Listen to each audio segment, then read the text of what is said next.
بسم اللہ الرحمن الرحیم۔ السلام علیکم، صبح بخیر۔ میں ہوں محمد عمر اسلم اور آپ دیکھ رہے ہیں پاکستان ٹیلی ویژن نیوز پر پروگرام جائزہ۔ پروگرام جائزہ میں آج کی اچھی بات، ہمارے ہاں وسائل کی نہیں خسائل کی کمی ہو سکتی ہے۔ اگر وسائل کی کمی ہو تو اسے اچھے خسائل کے ساتھ پورا کیا جا سکتا ہے، لیکن اگر خسائل کی کمی ہو تو جتنے مرضی وسائل ہوں اسے پورا نہیں کیا جا سکتا۔ پروگرام جائزہ میں آج جن خبروں پر ڈسکشن کی جائے گی وہ آپ سے شیئر کر لیتے ہیں۔ ایس آئی ایف سی کی ایپیکس کمیٹی کا اجلاس، اہم شعبوں میں پیش رفت۔ نگران وزیر اعظم انوار الحق کاکڑ نے کہا ہے کہ سازگار ماحول کا فائدہ اٹھاتے ہوئے منظور شدہ منصوبوں کی تکمیل میں تیزی لائی جائے گی، جبکہ آرمی چیف کی معاشی بحالی کی پالیسیوں کے حوالے سے تسلسل میں تعاون کی یقین دہانی۔ ان ٹاپکس پر ڈسکشن کے لیے اسٹوڈیو میں موجود مہمانوں سے آپ کا تعارف کروا دیں۔ سینئر صحافی تجزیہ کار سجاد میر صاحب ہمارے ساتھ موجود ہیں، سر آپ کا بہت بہت شکریہ۔ سینئر صحافی تجزیہ کار سلمان غنی صاحب ہمارے ساتھ موجود ہیں، سر آپ کا بھی بہت بہت شکریہ۔ سجاد میر صاحب، جو ایس آئی ایف سی ہے بڑا امپورٹنٹ ہے اس وقت، اگر ہم بات کریں اس حوالے سے ایک اجلاس بھی ہوا، آرمی چیف نے بھی جو ہے وہ یقین دہانی کروائی ہے کہ تمام جو معاشی پالیسیاں چل رہے ہیں اس میں جو ہے وہ ساتھ ہوں گے۔ دیکھیں بات یہ ہے کہ ایک چیز تھی جس کا نام مساق معیشت تھا، سر اس پہ زور دیا جاتا رہا، لیکن ایک پارٹی چونکہ اڑی ہوئی تھی کہ اس نے کوئی سیاسی مذاکرات نہیں کرنے، لوگوں کا خیال ہے کہ ملک کی معیشت اسی صورت سمجھ سکتی ہے کہ تمام سیاسی پارٹیاں کنسنسس کے ساتھ کوئی مساق معیشت کر لیں، صرف مساق نہیں کریں بلکہ لیجسلیٹ کر کے اسے اسمبلیوں سے پاس کر کے کمٹمنٹ کر دیں قوم کی کہ ہم آگے کوئی بھی حکومت آئے گی تو اس پہ چلیں گے، ان پالیسیوں پر۔ یہ ایک تھا، اس کے لیے تیار کیوں نہیں ہوتا تھا؟ حالت آپ کی یہ ہو گئی تھی کہ آپ جب تک آئی ایم ایف کا قرضہ آپ کے پاس نہیں آتا آپ کا جان نہیں بچتی تھی۔ چین نے آپ کو 4 مہینے 5 مہینے میں ایک طرح کا ایک سانس لینے کی مہلت دی، آپ کے قرضے ریسٹور کیے، بہت کچھ کیا، لیکن آپ کے دوست بھی کہتے تھے کہ ہم آپ کو پیسے پھر دیں گے جب آئی ایم ایف کے پاس جاتے ہیں۔ اس کے لیے ضروری تھا کہ آپ ان کے پاس جاتے ہیں، لیکن وہ 9 مہینے کا ایک پروگرام ہے جی، اور اس 9 مہینے میں آپ نے اپنے پاؤں پہ کھڑا ہونا ہے۔ کیسے کھڑے ہوں گے؟ آپ کی ایکسپورٹ ہے نہیں اور دن رات میں بڑھ نہیں سکتی، امپورٹ آپ کی بہت زیادہ ہے۔ امپورٹ آپ کم کرتے ہیں، اپنا تیل کم کرتے ہیں، را مٹیریل کم کرتے ہیں، مشینری کم کرتے ہیں، آپ کی پروڈکشن ختم ہو جاتی ہے، آپ کی کاسٹ آف پروڈکشن بھی بڑھ جاتی ہے، بڑی ہوئی بجلی مہنگی بن رہی ہے۔ پھر کیا کریں گے؟ آپ انڈسٹریلائزیشن کو تیز نہیں کر سکتے، آپ نے شرح سود آئی ایم ایف کے کہنے پہ 22% کر دی ہے۔ کون قرضہ لے کے اس انڈسٹری چلائے گا؟ رزلٹ کیا ہے؟ پھر آپ نے کیا سوچا؟ آپ کے اکانومسٹ نے، تھنکنگ مائنڈس نے کچھ جگہ سوچی کہ جہاں پیسہ لگے بغیر، غیر ملکی پیسہ لگے بغیر آپ آگے بڑھ سکتے ہیں۔ صحیح۔ خاص طور پہ وہ 4 شعبے تھے، مائننگ تھا، ایگریکلچر تھا اور آئی ٹی تھا اور لائف سٹاک تھا۔ دیکھیے یہ وہ شعبے ہیں کہ آئی ٹی کے آدمی کو یہاں پیسے کی ضرورت نہیں ہے، ڈالر کی ضرورت نہیں ہے، وہ پاکستان میں بیٹھ کر اگر محنت کرے تو بہت کچھ کما سکتا ہے۔ زراعت کے شعبے میں ہمارے ساتھ فوجی فاؤنڈیشن نے کام کر رکھا تھا کہ اگر ہم کارپوریٹ ایگریکلچر کی طرف آئیں تو ہم خانے وال میں نے ایک منصوبہ شروع کیا، 2500 ایکڑ پہ انہوں نے ہمارے پاس بیج پرانے، ہمارے پاس پانی دینے کے منصوبے پرانے، ہمارے پاس زمین کی لیورنگ کا وہ منصوبے نہیں جو ہوا کرتے ہیں لیزر کرنے، یہ سارے انہوں نے کر کے دکھایا کہ اس کام سے ہم اپنی ایگریکلچر پروڈکٹس، اب بھی ہمارے بہت سے عام زمیندار بھی جو ہیں فرض کیا چاول کی 2-2 3-3 فصلیں لے رہے ہیں، 3 مہینے میں ایک فصل لیتے ہیں اور اس کے بعد دوسری قسم کی بیج بوتے ہیں، پھر تیسری بوتے ہیں۔ یہ اس سال ہوا ہے، کپاس کے نئے بیج کی ورائٹی آپ کے ہاں آئی ہے، تو اس پہ توجہ دے رہے ہیں کہ اس پہ اگر ہم ریولوشن لا سکتے ہیں، گرین ریولوشن اگر ایوب خان کے زمانے میں آ سکتا ہے تو آج بھی آ سکتا ہے۔ ایگریکلچر پہ آپ نے توجہ دی، مائننگ کا آپ کو پتہ نہیں تھا، آپ ریکوڈیک کرتے جا رہے تھے، آپ نے کہا کہ ختم کرو اس قصے کو، انٹرنیشنل کورٹس میں جانے کا جو چکر چلا دیا تھا ہماری عدالتوں کے فیصلے نے، اس سے تو آپ نے جان چھڑا لی تھی، اب آپ انویسٹمنٹ لا رہے ہیں وہاں، لیکن آپ نے کہا یہی نہیں ہے، آپ نے دکھایا فاٹا میں یہ جو جگہ ہے یہاں سے ہم اور نکال بھی رہے ہیں خام مال کو اور اس کو 25% تک یعنی کہ انرچ کر کے اس کو بیچ بھی رہے ہیں۔ قریب 3 جگہ روس تھی، یعنی کہ ہمارے پاس ریکارڈ کی نہیں ہے، اور بھی ذخائر موجود ہیں تانبے کے اور سونے کے، مائنز ہیں، ہمیں پتہ نہیں، ہم نے توجہ نہیں دی۔ جیسے ہمارے پرانے وزیر اعظم شہباز شریف کہا کرتے تھے کہ چنیوٹ کا جو پروجیکٹ ہے وہ ان لوگوں نے، یہ تھر منصوبہ جو تھا کوئلے کا، میں کوئی 40 سال سے سنتا آیا ہوں، کبھی صوبائی حکومت میں جھگڑا، مرکزی حکومت میں جھگڑا، کبھی اس میں جھگڑا، کبھی اس میں کوئی ہمارا منصوبہ ہے، انہوں نے کہا یار لگاؤ تو صحیح، وہاں سڑکیں بنانی ہیں، اس کے کوئلے کو وہیں استعمال کرنا ہے، اس کے لیے وہاں آپ کو قانونیاں بسانی ہیں، آپ کو ٹیکنالوجی لانی ہے، اب کر رہا ہے تو اب وہ بھی کام کر رہا ہے. یہ سارے آئی ٹی کا منصوبہ، آپ کے لوگ آئی ٹی میں ماشاءاللہ بہت آپ ایکسپرٹس ہیں سر. اب نگران حکومت میں آپ نے اس کو کیا نام ہے، عمر سیف، ایکسپرٹیز اس کی نون ہے. اس کو کہا کہ اس کو آگے لے کے چلو. شمشاد اختر سے کہا کہ آپ جو بجٹ پیسے لیں گے، کون خرچ، پیسے کہاں سے آئیں گے؟ انہیں کہا یہ لائیں گے. تو یہ جو کام ہے سارے جو کرنے والے تھے. آپ کی گائے جو ہے وہ ساہیوال کی جو گائے ہیں، ساہیوال کی گائے 4 سے 5 سے دودھ دیتی ہے. ساہیوال کی اسی گائے کی بریڈ لے کر آسٹریلیا نے جو گائے بنائی ہے وہ 10 12 سیر دودھ دیتی ہے، اور اس کے میں مکھن کی کنٹینٹ بھی زیادہ ہے، کیونکہ آپ نے سائنٹیفکلی نا آپ کی بریڈ ہے، امپروومنٹ نہیں کی نا سر، آپ کی لے کے گئے ہیں. سندھی ریڈ کاؤ اور ساہیوال کاؤ سے انہوں نے گوشت کی الگ بنا دی ہیں، دودھ کی الگ بنا دی ہیں. یہ جو گوشت کی بناتے ہیں تو ان کا ہوتا ہے کہ جلدی پرورش پائے، گوشت پیدا ہو. دودھ کی بناتے ہیں دودھ زیادہ دے، ان کی خوراک طے کرتے ہیں، ان کا پورا شیڈول طے کرتے ہیں. اس کے آپ نے اس پہ کام ہی نہیں کیا. ڈیری فارمنگ اتنی ہے، آپ اس کو سائنٹیفک بنیاد پہ اگر استوار کر لیں تو آپ کا عام کسان بھی اس پہ بہت بڑا، بڑی سپیس بھی موجود ہے سر یہاں اس پہ کام کرنے کی. سپیس موجود ہے، بہت جنگل موجود ہے ابھی جہاں چرا کے یہ چراگاہ ہے. کچھ قبیلے ہیں جو صرف چرواہوں کا کام کرتے ہیں. صحیح. وہ کاشتکاری نہیں کرتے. کاشتکار ان کو کہا زمین لے لو کاشتکاری کرو، کہتے ہیں نہیں چھوڑو جی، جنگلوں میں جا کے ہم اپنے جانور چراتے ہیں. آپ ان کو اگر سائنسی بنیادوں پر یہ چیزیں فراہم کریں تو اس میں بہت کام کر سکتے. چنانچہ آپ نے یہ 4 سیکٹر جو طے کیے تو ان گرنٹر کون ہوگا؟ مثلا فرض کیا کارپوریٹ ایگریکلچر کے لیے آپ سعودی یا عرب پیسہ لائے گا، گارنٹی کون دے گا؟ آپ کے ہاں تو حکومت بدلتی ہے، کیا پتا حکومت کس کی آ جائے، اور جس کی بھی آ جائے اس کا موڈ کیا ہو. جی سر، کوئی گرنٹر تو ہونا چاہیے سر. تو اس میں میرا خیال میں گرنٹی ہماری فوج نے دی ہے جی، اور تو کوئی ادارہ تھا نہیں ان کا جی ہم اس کی گرنٹی. ٹھیک ہے سر، اگر انہوں نے بھی اور پھر اس پر انہوں نے لیگلی اچھا کام کیا کہ ایپیکس کمیٹی بنا دی ہے. اس سے اچھا کام یہ ہوتا ہے کہ مساق معیشت کر لیتے اور اس کو لیجسلیٹ کر لیتے اسمبلیوں میں، تاکہ آنے والے وہ باؤنڈنگ ہو جاتا.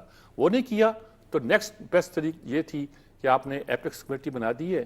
وہ مانیٹر بھی کر رہی ہے، وہ گائیڈ بھی کر رہی ہے، وہ پلان بھی کر رہی ہے، وہ آپ کو آگے لے کے چلنا بھی چاہتی ہے. اور انٹرم گورنمنٹ کہتی ہے، آپ کا وزیر اعظم کہتا ہے کاکڑ کہ ہم اس منصوبے کے ساتھ ہیں، اور آرمی چیف کہتا ہے کہ ہم پوری مدد کریں گے. اس سے توقع پیدا ہوئی ہے کہ یہ 9 مہینے میں شاید ہم کچھ کر لیں، اور اس کے نتیجے کے طور پر پاکستان اپنے پاؤں پر کھڑا ہونا سیکھ لے. انشاءاللہ پاکستان اپنے پاؤں پہ کھڑا ہوگا. سلمان غنی صاحب کیا کہیں گے سر اس ساری سچویشن پہ؟ اور یہ بڑا آپ SIFC کے حوالے سے ہمیشہ بڑا سپورٹیو بھی رہتے ہیں. دیکھیں بنیادی عوامل جو ہیں ان کا تو ذکر میر صاحب نے کر دیا ہے. آخر ہم یہاں تک پہنچے کیوں؟ آج سے 10-12 سال پہلے یہ پوزیشن نہیں تھی. پاکستان ایک اچھے انداز میں درست سمت کی طرف چل رہا تھا. اور پھر 2017 کے آپ اعداد و شمار اٹھا کے دیکھ لیں، جب سی پیک منصوبے پہ دستخط ہوئے اس وقت پیٹرول کی قیمت کیا تھی، اس وقت ڈالر کی قیمت کیا تھی، اس وقت چینی کی قیمت کیا تھی. بات یہ کہ ایک تو جو بنیادی چیز ہوتی ہے پالیسیز کا تسلسل. جتنی ڈسکشن کی گئی ہے کہ اگر اب آپ معیشت کے حوالے سے سنجیدگی ظاہر کر رہے ہیں تو اس بات کی گارنٹی کیا ہے کہ آنے والی حکومت بھی اس پہ کاربند رہے گی. ہماری قومی سیاسی بدقسمتی یہ رہی ہے کہ ہر آنے والی حکومت اپنی ترجیحات پہ، اپنے ایجنڈے پہ، اور جو پیچھے منصوبے چلتے آ رہے تھے ان منصوبوں پہ پیش رفت نہیں ہو سکی. 2017 کی مثال میں اس لیے دے رہا ہوں کہ آپ اس کے اعداد و شمار اٹھا کر دیکھ لیں. پاکستان کے اندر جو آج صورتحال ہے یہ نہیں تھی. بجلی بن رہی تھی، بجلی وافر آپ کے پاس موجود تھی، بجلی کی قیمت کم تھی. دیکھیں بجلی اتنا بڑا ایشو کیوں بنا؟ بات یہ کہ IPPs کے معاہدے کس نے کیے، کیوں کر کیے؟ آج تک ہائیڈل پاور اگر آپ جنریٹ کر رہے ہوتے، میں یہ سوال اٹھا رہا ہوں کہ اگر کالا باغ ڈیم بر وقت بنا ہوتا تو 2.5 روپے پر یونٹ پڑتا تھا. آج آپ 50 سے اوپر پہنچ گئے ہیں. میرا خیال ہے کہ بر وقت کیے ہوئے اقدامات وہی نتیجہ خیز ہوتے ہیں، وہی مؤثر ہوتے ہیں. اور خاص طور پہ معیشت جو ہے، دنیا کے کسی ملک کے اندر معیشت پر سیاست نہیں ہوئی. ہماری بدقسمتی یہ ہے کہ یہاں پر معیشت پر سیاست ہوتی رہی، اور اپنی نمبرز کے گیمز میں پڑھ کر ایک دوسرے کے منصوبوں کو ٹارگٹ کیا گیا. سر عمر سی پیک کا منصوبہ کسی پارٹی کا منصوبہ نہیں تھا, پاکستان کا منصوبہ تھا. اور کس کمٹمنٹ سے چین نے آپ کو فیور کیا؟ آج جب یہ لائٹس جل رہی ہیں تو یہ 2013 سے 2017 کے درمیان یہ پروجیکٹ چین کی مدد سے لگے, اور خود جو آنے والی اس کے بعد والی حکومت ہے اس کا مشیر تجارت یہ کہتا سنا گیا کہ بجلی تو وافر بنا گئے, مہنگی بنا گئے. بات یہ کہ ان چیزوں پہ سیاست نہیں ہونی چاہیے. اور جیسے ذکر کیا گیا کہ آپ معیشت پر آپ نے چارٹر کیوں نہیں کیا, اور اس وقت کے اپوزیشن لیڈر نے شہباز شریف نے اس وقت کے پرائم منسٹر کو پارلیمنٹ کے فلور پہ کہا تھا کہ جی سیاست اپنی جگہ, آئیں مل کے معیشت پہ چارٹر کرتے ہیں. تو بات یہ کہ معیشت پر سیاست کی گنجائش نہیں. جہاں تک آپ نے فوج کے رول کی بات کی ہے, فوج کو رول دینے کی ضرورت کیوں میں محسوس ہوئی؟ اس لیے کہ آپ کے درمیان ناچاکی کے عمل نے نہ صرف سیاست کو مجروح کیا بلکہ پاکستان کی معیشت پر بھی اس کے مضر اثرات ہوئے. اور میں سمجھتا ہوں کہ آج کی صورتحال کے اندر اگر آپ نے واقعتاً پاکستان کو آگے کی طرف لے کر جانا ہے تو بنیادی ضرورت سیاسی استحکام کی ہے, اس سیاسی استحکام کی جس کا ذکر چین کے فارن منسٹر نے اسلام آباد میں کھڑے ہو کے کیا, اور انہوں نے کہا کہ ہم آپ کے ساتھ کھڑے ہیں. دیکھیں چین کے بارے میں 1998 میں چائنا گیا تھا, اور میں اس وقت بھی ان کی اسپیچز بھی سن رہا تھا ان کے کہ وہ یہ کہتے تھے کہ جب تک آپ اندرونی طور پہ مستحکم نہیں ہوں گے آپ بیرونی محاذ پر ڈیلیور کرنے کی پوزیشن میں نہیں ہیں. میں سمجھتا ہوں کہ آخر کیا وجہ ہے کہ ہم ایک نیوکلیر پاکستان ہیں جی, کہ ہمارے اندر انتشار اور خلفشار کیوں کر پیدا ہوا, اور اس انتشار اور خلفشار کے براہ راست اثرات آپ کی معیشت پر پڑے ہیں. بجلی کا بھی ایشو نہیں تھا. میں آپ سے پوچھتا ہوں کہ روٹی اور دال بھی کبھی ایشو رہا ہے؟ کوئی ایشو نہیں تھا. کہ 2017 کی میں بات اس لیے کہتا ہوں اس وقت روٹی 3-4 روپے کی تھی جی, آج روٹی 20 روپے کی ہو گئی. لیکن پاکستان کے اندر کوئی ادارہ یا کوئی حکومت ایسی نہیں. بھائی ملک کا نقصان ہوا ہے, اربوں ڈالر کا نقصان ہوا ہے, لیکن کوئی اس پہ تو کوئی کمیشن نہیں بنتا, اس پہ تو کوئی کمیٹی نہیں بنتی. دیکھیں بات یہ کہ سب کچھ پاکستان کے ساتھ ہے. بالکل ٹھیک. پاکستان آپ کو عزت بھی دیتا ہے, وقار بھی دیتا ہے, وسائل بھی دیتا ہے, لیکن ہم لوگ پاکستان کو کیا دیتے ہیں اس پہ کوئی سوال نہیں اٹھاتا. اور بدقسمتی یہ ہے کہ جنہوں نے جس طرح پاکستان کو نقصان پہنچایا آج بھی وہ لوگ نظر آ رہے ہیں. میں آپ سے پوچھتا ہوں کہ کیا یہ بات کھل کے سامنے نہیں آ گئی کہ 2017 میں وہ پاناما لیکس کس لیے آئی تھی؟ پاناما لیکس کو کورٹ میں کون لے کے گیا تھا؟ کیا فیصلہ میرٹ پہ ہوا تھا؟ ایک حکومت کو ختم کرنا مقصود تھا. اور اگر میں سمجھتا ہوں کہ اس کی اسپرٹ کے مطابق پاکستان آگے کی طرف چلتا رہتا تو آج پاکستان کے اندر یہ کیفیت نہ رہتی. پاکستان اس وقت 24ویں بڑی معیشت ہے. آج آپ 47ویں نمبر پہ کھڑے ہیں. تو کیا اس بات کی کوئی تحقیقات کی ضرورت ہے یا نہیں ہے؟ میں سمجھتا ہوں کہ یہ سیاسی مصلحتوں نے ہمیں یہاں لا کر کھڑا کیا ہے. اور آج جب آپ ایک کنسنسس کر کے بیٹھے ہیں, یہ جو IMF سے ہمیں امداد لینی تھی اس کی شرائط کے بارے میں نہیں کہہ رہا. یہ ماضی کے پرائم منسٹر کہتے تھے کہ اگر اس کی شرائط آپ کو پتہ چل جائے تو دن میں تارے نظر آ جائیں. یہ کیا ایجنڈا تھا؟ ایجنڈا یہ تھا کہ یہ سمجھ رہا تھا IMF کہ پاکستان دیوالیہ ہو جائے گا. اور کیا یہ قومی سیاسی بدقسمتی نہیں کہ یہ بات ہمارا دشمن نہیں کہہ رہا تھا, یہ پاکستان کے اندر سے بات ہو رہی تھی. یہاں پر لوگ یہ شرطیں لگا رہے تھے. کون لوگ تھے؟ کیا انہیں پاکستانی کہنا درست ہے جو یہ کہہ رہے تھے کہ پاکستان دیوالیہ ہو جائے گا؟ پاکستان کے اندر سری لنکا بننے کی بات کس نے کی تھی؟ آپ کو یاد ہے میں نے آپ کے یہاں اسی پروگرام میں کیسے کہا تھا کہ پاکستان سری لنکا نہیں بنے گا؟ اس لیے کہ جب آپ کے اندر سازشیں پنپ رہی ہوں, جب آپ ریاست پر اثر انداز ہو رہے ہوں, جب آپ اپنے ریاستی اداروں کو کمزور, تو یہ دشمن کا ایجنڈا ہے.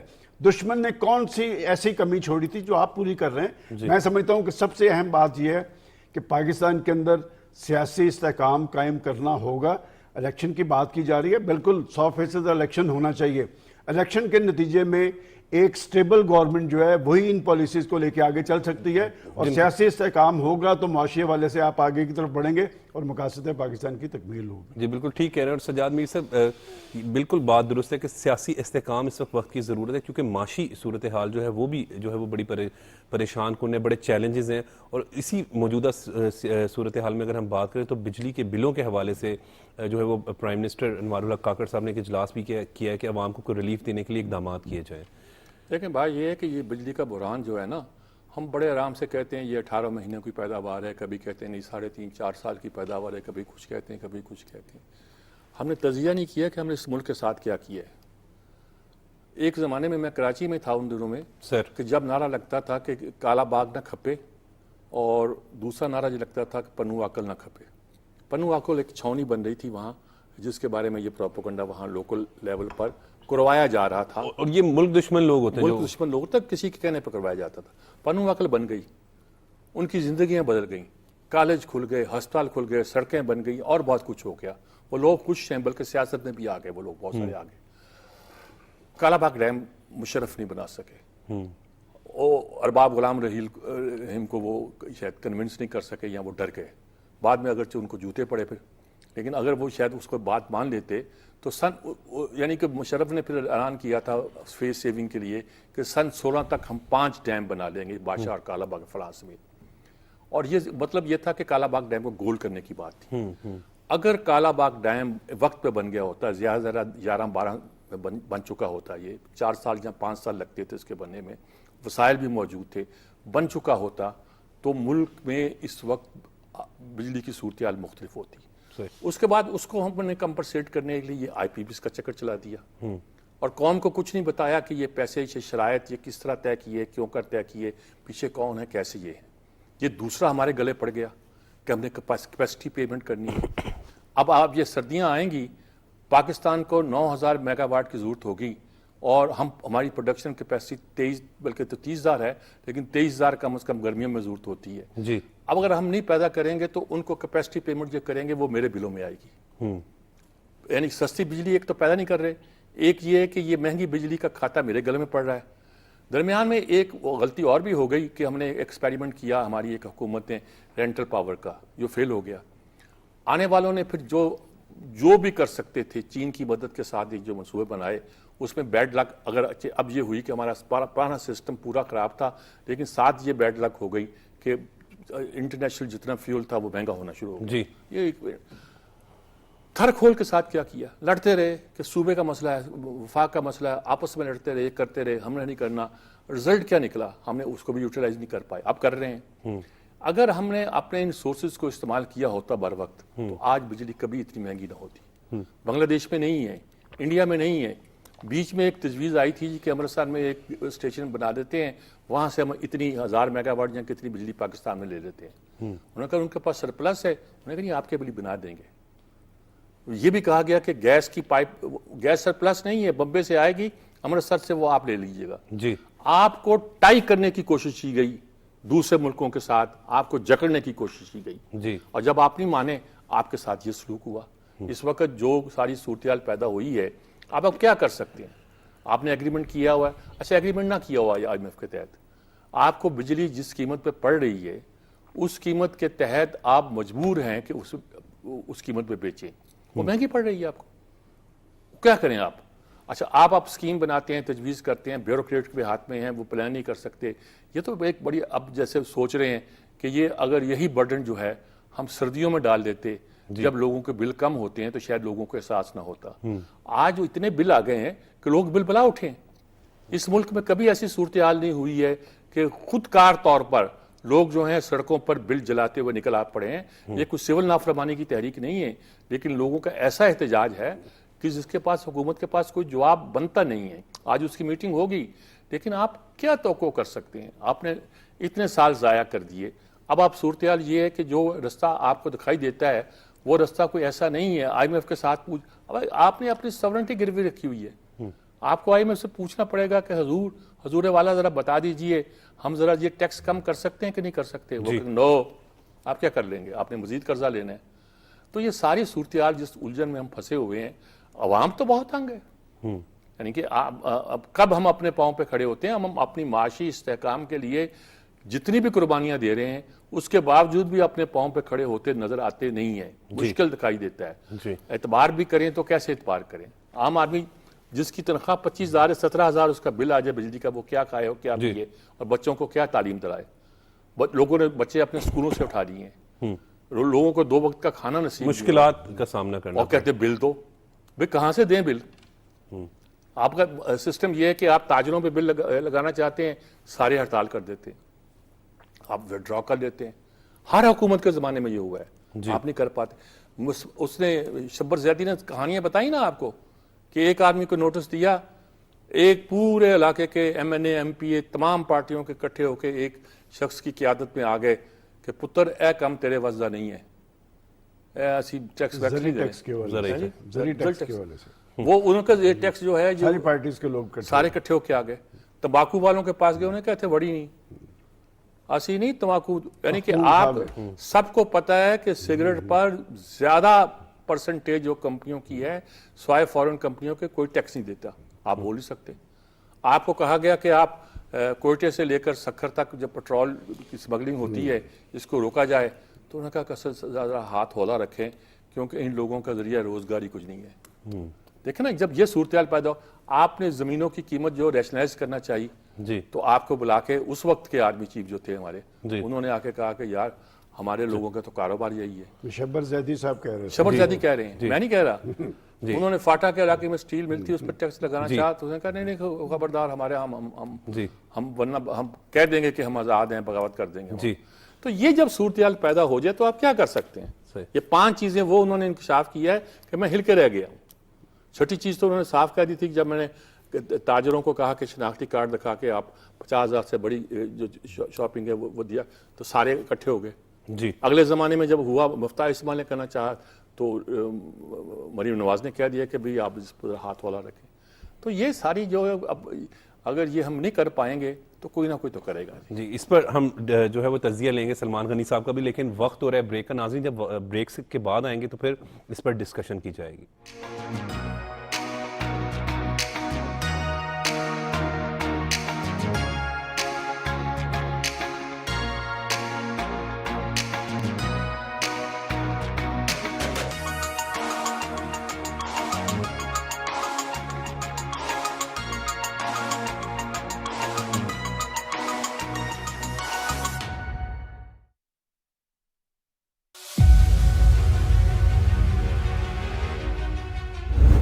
مودی حکومت نے کشمیریوں سے ان کے تمام حقوق چھین لیے ہیں۔ آرٹیکل 370 کی منسوخی کے بعد مقبوضہ جموں کشمیر میں انسانی حقوق کی خلاف ورزیاں خطرناک حد تک پہنچ گئی ہیں۔ مقبوضہ جموں کشمیر میں تشدد، ماورائے عدالت قتل اور بلا جواز گرفتاریاں روز کا معمول ہیں۔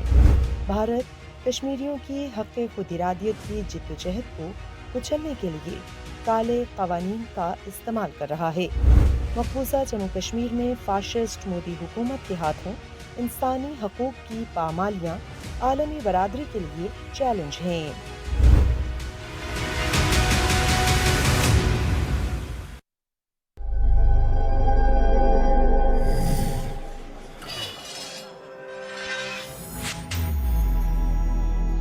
ملک میں اس وقت توانائی کا بہت بحران ہے جس کا ہم سب کو خیال کرنا چاہیے۔ اس کی بچت کرنی چاہیے بجلی کی، کیونکہ بچت ہوگی تو ہمارا ملک روشن اور خوشحال ہوگا۔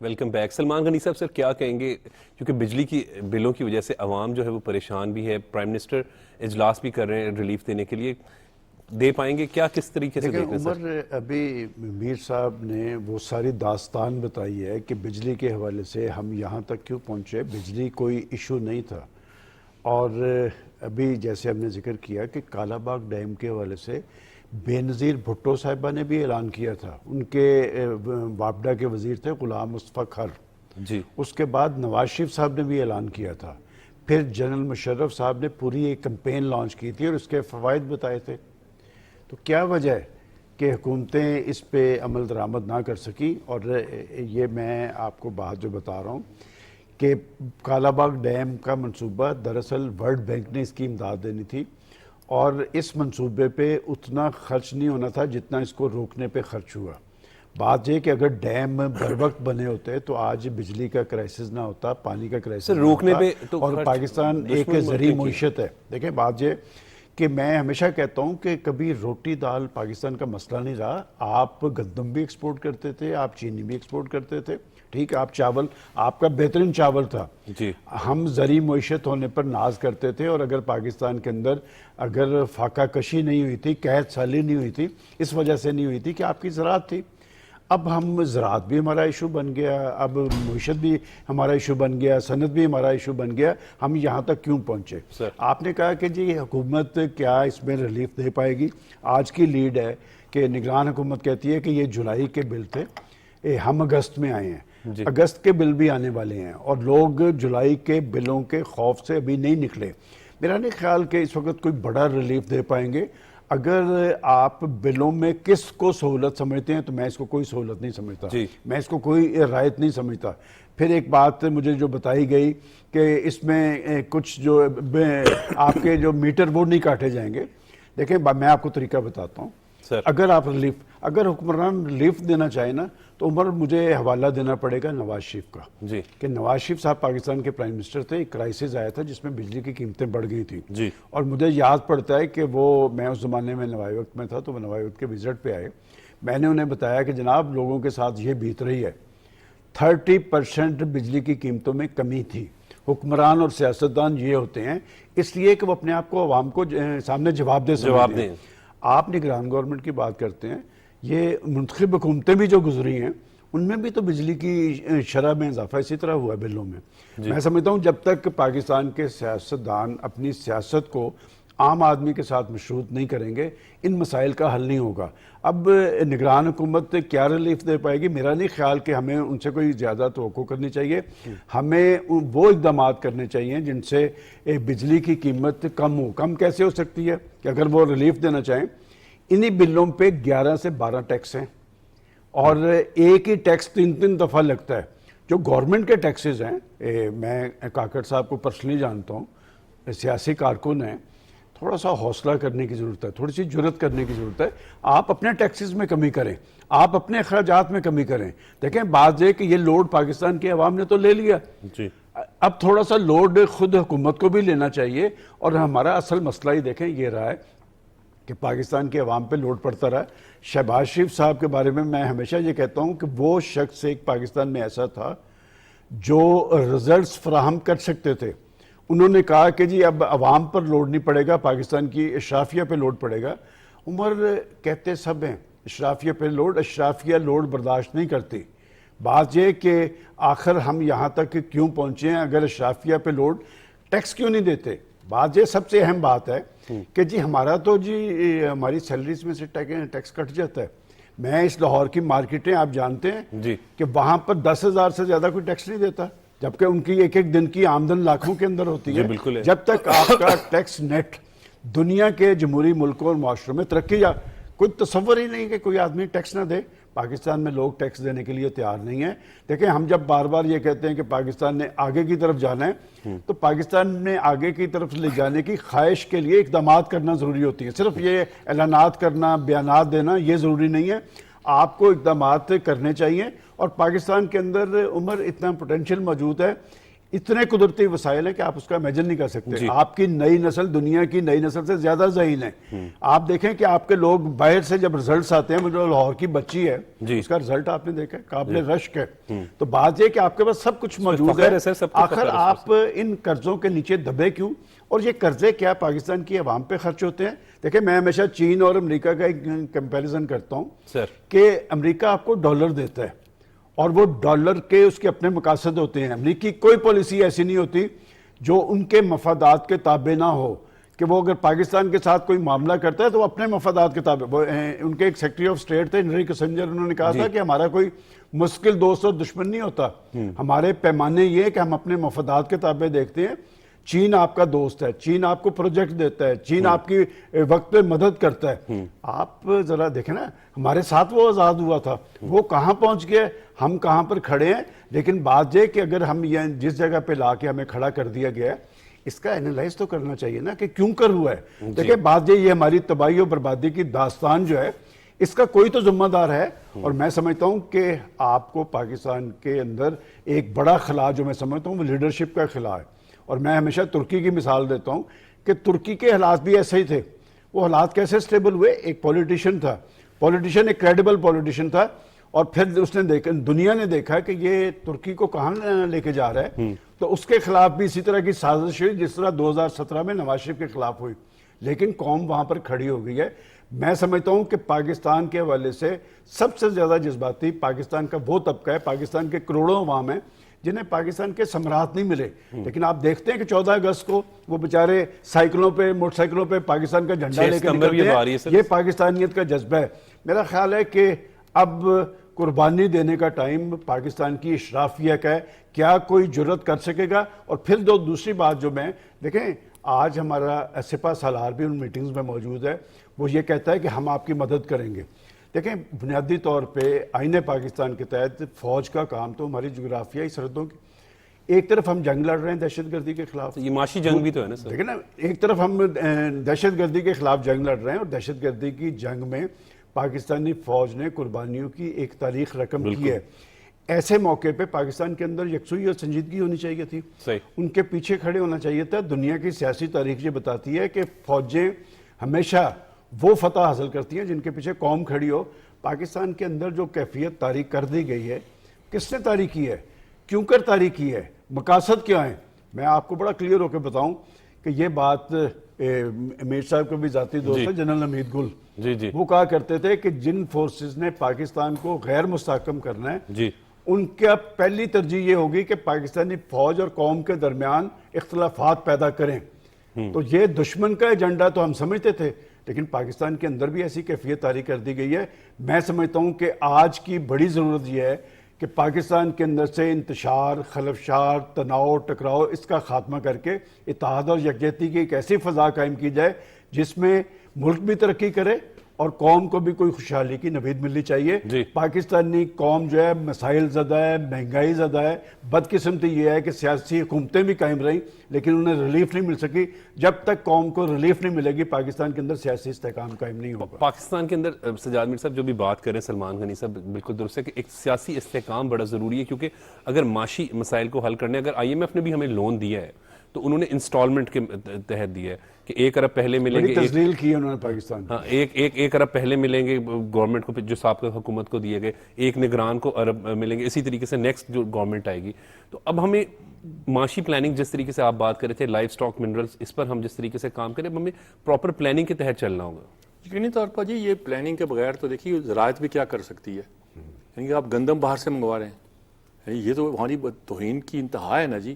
آپ کے پاس میں یعنی کہ دنیا کی بڑی طاقت, چوتھی طاقت ہی غالباً, اور ٹیکسٹائل میں آپ کمپیٹیبلٹی کے لحاظ سے اس صدی کے شروع ہونے پر نمبر 1 تھے جی, اور نمبر 5 پہ چین تھا. یہ آپ کی صورتحال تھی. اب صورتحال یہ بن کے رہ گئی ہے کہ آپ نہ ٹیکسٹائل پہ کچھ کما پا رہے ہیں, اور $25 بلین پر آپ اٹکے ہوئے ہیں. آپ کے فارن ریزرو جو ہیں, فارن ایکسچینج جو آپ کماتے ہیں زر مبادلہ, وہ 25 بلین سے نہ بڑھ رہا ہے نہ کم ہو رہا ہے. کوئی 1 بلین کم ہو جاتا ہے, 1 بلین بڑھ جاتا ہے. کیا مسئلہ ہے کہ ہر سال کیوں آپ نئے ایونیو تلاش کیوں نہیں کرتے؟ صحیح, آپ کا پھل گل سڑ رہا ہے, آپ کو اس کو پرزرو کرنے کا کام نہیں کرتا تاکہ آپ باہر بیچ سکیں. ہم خوش ہیں کہ آم سستا مل رہا ہے اس بار.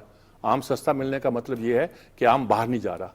آم باہر نہیں جانے کا مطلب یہ ہے کہ آپ زر مبادلہ لوز کریں. ایک چیز پہ غور کریں, آپ کے یہاں ذخیرہ اندوز نے جو ہے چاول ذخیرہ کر کے چاول کی قیمت بڑھا دی ہے, اور باہر کی منڈیوں میں جب آپ چاول بیچتے ہیں تو انڈیا آپ کا کمپٹیٹو ہوتا ہے, وہ چاول آپ کا مہنگا پڑتا ہے, وہاں کا سستا پڑتا ہے. اور پوچھو جب آپ کے ٹاپ لیول کے کسی بندے کو پوچھو, وہ کہتے ہیں کیا آپ کو تو فائدہ ہی ہو رہا ہے, ٹریڈر قوم بن گئی ہے, ہر چیز ذخیرہ ہو رہی ہے, گندم آتی ذخیرہ کر دی گئی. مافیا کے خلاف پھر ایکشن لینے کی ضرورت ہے. بالکل ضرورت ہے جی, اور مافیا کے خلاف ایکشن کوئی بہت سخت ہاتھ سے لیا جائے گا.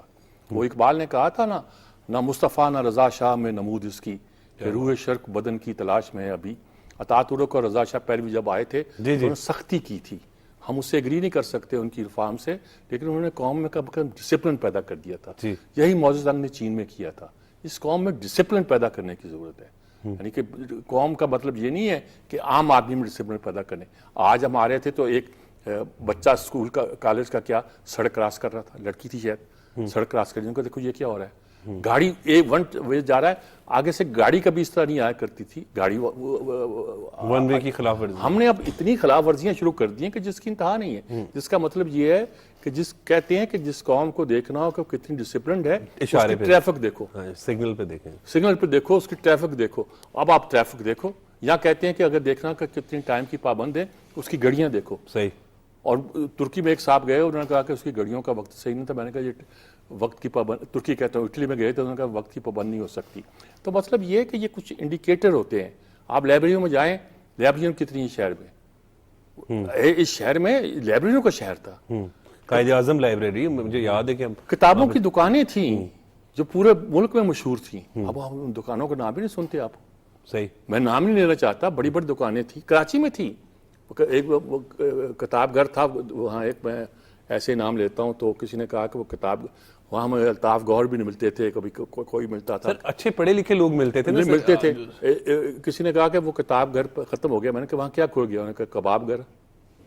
جب کتاب گھر کی جہاں کباب گھر کھل جائیں گے تو پھر کیا رہے گا ہمارا؟ ہم نے تو ہر چیز کے بارے میں ڈیٹیریٹ کیا ہے, پیچھے گئے ہیں اور بہت پیچھے جاتے جا رہے ہیں. اس طرح مسئلہ جو ہے نا حل نہیں ہوگا. ٹھیک ٹھیک, بالکل ٹھیک کہہ رہے. سلمان غنی صاحب سے بھی رائے جانیں گے, لیکن وقت ہو رہا ہے بریک کا. بریک کے بعد جب ہم آئیں گے تو اسی ٹاپک پر بات کریں گے.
Welcome back. سر ابھی بات کر رہے تھے سجاد میر صاحب, یہ بات درست ہے کہ ذخیرہ اندوز مافیاز یہاں پر جو ہیں وہ بھی بڑا نقصان پہنچاتے ہیں.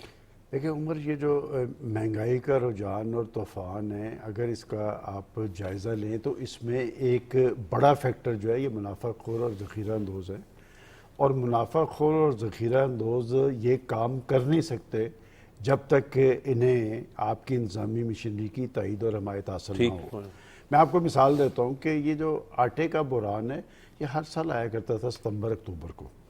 دیکھیں, جب حکومتیں کے اندر ذمہ داری کا احساس ہو, کیا پنجاب کے شہروں میں آپ نے دیکھا کہ حکومتیں ماضی کے اندر, شہباز شریف صاحب پنجاب کے چیف منسٹر تھے, وہ ٹرک کھڑے کروا دیتے تھے چوکوں میں کہ بھئی آ کے آپ آٹا لے لیں. اور ان پہ ایک قدغن تو ہونی چاہیے, ان پہ کوئی ان کے معاملات کا جائزہ لینا چاہیے. یہ اپنے آپ کو مادر پدر آزاد سمجھتے ہیں, اس لیے کہ انہیں کہیں نہ کہیں سے تائید حاصل ہوتی ہے. اور یہ کام جو ہوتا ہے یہ صوبائی حکومتوں کی ذمہ داری ہوتا ہے. دیکھیں, مہنگائی پہ قابو پانا, ایک زمانہ تھا ہمارے وقت کے اندر مجسٹریٹ سسٹم رائج تھا, مجسٹریٹ شہر کا دورہ کرتا تھا. اس وقت صورتحال یہ ہے کہ کوئی چیک نہیں کسی پہ, اور اگر کوئی یہ کہتا ہے تو وہ یہ جھوٹ بولتا ہے. اس لیے میں جوہر ٹاؤن میں رہتا ہوں, وہاں ایک امان بزنس سینٹر ہے, شہر سے 2 گنا زیادہ قیمتیں وہاں سے وصول کی جاتی ہیں, کوئی انہیں پوچھنے والا نہیں. اور میں آپ کو ایک اور چیز بتا دوں, آپ جا کے آج تجربہ کر لیں, آپ اپنے ہر آدمی جتنا چاہے پروفٹ لے رہا ہو، آپ اسے نہ پکڑ سکتے ہیں نہ پوچھ سکتے ہیں، وہ کہتے ہیں جی دینا لینا ہے تو لیں نہیں تو جائیں۔ اس کا مطلب یہ ہے کہ گورنمنٹ کا کوئی وجود نہیں ہے۔ دیکھیں بات یہ کہ گورنمنٹ کا ایک ڈر اور خوف ہوتا تھا، آج کیوں نہیں ہوا؟ یہ منافع خور اور ذخیرہ اندوز، میں رات بات کر رہا تھا، چینی کی قیمت کہتے ہیں جی 170 180 پہ پہنچ گئی۔ آپ کو یاد ہے کہ سابقہ پی ٹی آئی کی حکومت کے دور میں چینی کا کرائسس آیا تھا، ایک کمیشن بنایا تھا، اس وقت کے پرائم منسٹر نے ایک پریس کانفرنس کی تھی، یاد ہے آپ کو؟ جی مجھے کہ جی 40 روپے لاگت آتی ہے، وہ 40 روپے لاگت والی چینی آج 170 روپے میں پہنچ گئی ہے۔ اور کیوں پہنچی ہے؟ اس کا مطلب یہ مافیاز موجود ہیں۔ اس وقت چینی کا نوٹس لیا، چینی کی قیمتیں بڑھ گئی، آٹے کا نوٹس لیا، آٹے کی چینی میں، آپ کو یاد ہے کہ گورنمنٹ کا عالم یہ تھا کہ پیٹرولیم کی قیمتیں دنیا میں نیچے گئیں، وہ اس وقت ان کے ایک ندیم بابر صاحب تھے کہ پرائم منسٹر اعلان کچھ اور کر رہا ہے، وہ جناب میں مارکیٹ کچھ اور پہنچ رہی ہے۔ دیکھیں جب تک حکومتیں خود مضبوط نہیں ہوں گی، پاکستان کا ایک بڑا المیہ یہ ہے کہ یہ تاثر یہ بڑا خطرناک ہے کہ پاکستان گورنیبل نہیں رہا۔ اور مجھے یاد پڑتا ہے کہ عالمی رپورٹس میرے پاس پڑی ہیں کہ ان کا ایک صوبہ پنجاب ہے، وہاں وہ گورنیبل ہے، اس لیے کہ وہاں کا چیف منسٹر جو ہے وہ صبح اٹھ کے پوچھتا تھا کہ جناب یہ ریٹ چینی کی کیا ہے، آٹے کا ریٹ ہے۔ جب تک یہ صورتحال نہیں بنے گی، پاکستان کے اندر منافع خور اور ذخیرہ اندوز دندناتے رہیں گے۔ عمر بات یہ کہ یہ سب کچھ کیا صرف حکومتوں کی ذمہ داری ہے؟ میں نہیں سمجھتا، یہ معاشرے کے اور فیکٹرز بھی ہیں، میڈیا کی ذمہ داری بھی ہے۔ آخر کیا وجہ ہے کہ ہم لوگ ذمہ داری کا احساس نہیں کرتے؟ جواب دہی کا عمل کیوں موجود نہیں ہے؟ بحیثیت قوم بہت سارے المیہ ہمارے سامنے کھڑے ہیں۔ میں سمجھتا ہوں کہ جب ابھی آپ معاشی ترقی کی بات کر رہے تھے تو معاشی ترقی بھی کسی پلاننگ کے تحت ہوتی ہے، اس میں یکسوئی ہوتی ہے، اس میں سنجیدگی ہوتی ہے، پالیسیز کا تسلسل ہوتا ہے۔ یہ سب کچھ کیوں کر نہیں رہا؟ دیکھیں بات یہ کہ ہمیں پہلے قوم بننے کی ضرورت ہے، ابھی ہم قوم نہیں رہے۔ ہم اسلامیہ ہند کے اندر قوم بنی تھی تو آپ کے پاس ایک کریڈیبل لیڈرشپ تھی تو پاکستان مارز وجود میں آ گیا تھا۔ آج جب تک ہجوم سے ہم قوم نہیں بنیں گے، ہم آگے کی طرف نہیں جا سکتے۔ بدقسمتی یہ ہے کہ ہمیں حقائق، زمینی حقائق بتانے چاہیے۔ زمینی حقائق یہی ہیں کہ ہر آنیسٹ آدمی ڈیفینسو ہے، چاہے وہ سرکاری ملازم ہے یا نجی ملازم کے۔ کرپٹ آدمی پاکستان کے اندر دندناتے رہے ہیں۔ اور پھر ایک قومی سیاسی بدقسمتی یہ ہے کہ لیڈرشپ کا فقدان ہے۔ اور لیڈرشپ کہاں سے آتی ہے؟ لیڈرشپ یا اسٹوڈنٹس یونین سے آتی تھی یا ڈسٹرکٹ گورنمنٹ سسٹم سے آتی تھی، دونوں سسٹم آپ کے پاس موجود نہیں ہے۔ میں آپ سے ایک سوال کرتا ہوں، آپ ینگ جرنلسٹ ہیں، آپ ذرا پولیٹیکل پارٹیز کے منشور اٹھا کے دیکھیں، ہر پولیٹیکل پارٹی نے ایک باب رکھا ہوا ہے بلدیاتی سسٹم پہ۔ کیا وجہ ہے کہ ہم کہتے ہیں جی پاکستان کے اندر ہمیں جمہوریت چاہیے، لیکن پولیٹیکل پارٹیز جب اقتدار میں آتی ہیں تو وہ ڈسٹرکٹ گورنمنٹ سسٹم نہیں بناتی۔ کیوں نہیں بناتی؟ اس لیے کہ وہ ان کا ایم پی اے وہ کمیشن چاہتا ہے پروجیکٹس میں۔ بات ہے کہ یہ نالیاں گلیاں بنانی جو ڈیولپمنٹ کے منصوبے ہیں، یہ تو ڈسٹرکٹ گورنمنٹ سسٹم سے۔ دنیا کے لئے اندر دیکھ لینا، جہاں پر جمہوریت سٹرنتھن ہے، اس کی بڑی وجہ یہ ہے کہ ان کا ڈسٹرکٹ گورنمنٹ سسٹم ہے۔ لندن کے میئر کو کیوں کہا جاتا ہے کہ جی وہاں کے پرائم منسٹر سے زیادہ مضبوط ہے؟ نیو یارک کے میئر کو کیوں؟ جب تک آپ پاکستان کے اندر بلدیاتی سسٹم کے الیکشن نہیں کروائیں گے، سسٹم ہر دفعہ جب عام الیکشن سے توجہ اٹھانی ہوتی ہے، میں بڑی مزیداری کی آپ کو بات بتا رہا ہوں۔ ابھی ایک ماہ پہلے ایک پارٹی کہ جی الیکشن سے جان چھڑوانے کے لیے پہلے بلدیاتی سسٹم، بلدیاتی انتخابات کروا۔ بلدیاتی انتخابات بنیادی ذمہ داری سے صرف نظر برتنے کے لیے نہیں، یہ قومی ضرورت ہے۔ اور میں ہمیشہ کہتا ہوں کہ اگر آپ کے جمہوری سسٹم میں 60,000 لوگ انڈکٹ ہو جائیں تو آپ کا سسٹم سٹرنتھن ہوگا۔ بات یہ کہ جب پولیٹیکل پارٹیز کی اپنی ول موجود نہیں، پختونخوا کے اندر ایک تجربہ کیا تھا ایک پارٹی نے، 30% وہاں پر انہوں نے مختص کیا تھا، وہ پنجاب میں کیوں نہیں کرا سکے؟ آپ کو یاد ہے آپ رپورٹنگ کرتے تھے، ہر پرائم منسٹر ہر چوتھے دن آ کہتا تھا پنجاب میں بلدیاتی الیکشن کروائے۔ میں آپ کو آج ایک خبر دے رہا ہوں، دیکھیں بات یہ کہ جب آپ کی پولیٹیکل پارٹی کہ عثمان بزدار کے دور میں کرپشن کے بارے میں آپ کے ایک تحقیقاتی ادارے نے گورنمنٹ کو ایک رپورٹ بنا کے دی ہے کہ عثمان بزدار سمیت 2-3 خواتین شامل ہیں، 71 ارب روپیہ لوٹا ہے انہوں نے اس پنجاب کا۔ آپ کا کہاں احتسابی سسٹم ہے؟ کیا احتساب کا نعرہ صرف سیاست کے لیے استعمال ہونا چاہیے؟ اس بات کی تحقیقات ہونی چاہیے کہ پنجاب کو بے درے کس نے لوٹا، کیوں کر لوٹا، اور ایک ایسے شخص کو لا کے پنجاب میں مسلط کر دیا گیا جو اپنے علاقے میں جاتا ہے اور وہ ایک غریب عورت پوچھتی ہے کہ تم کیا لگاؤں کہ بی بی میں پنجاب دا شہباز شریف لگ گیا۔ ایک نااہل آدمی جس نے پنجاب کے اندر کرپشن کی تاریخ رقم کی ہے، جہاں پر اچھی پوسٹنگ بکتی رہی ہوں،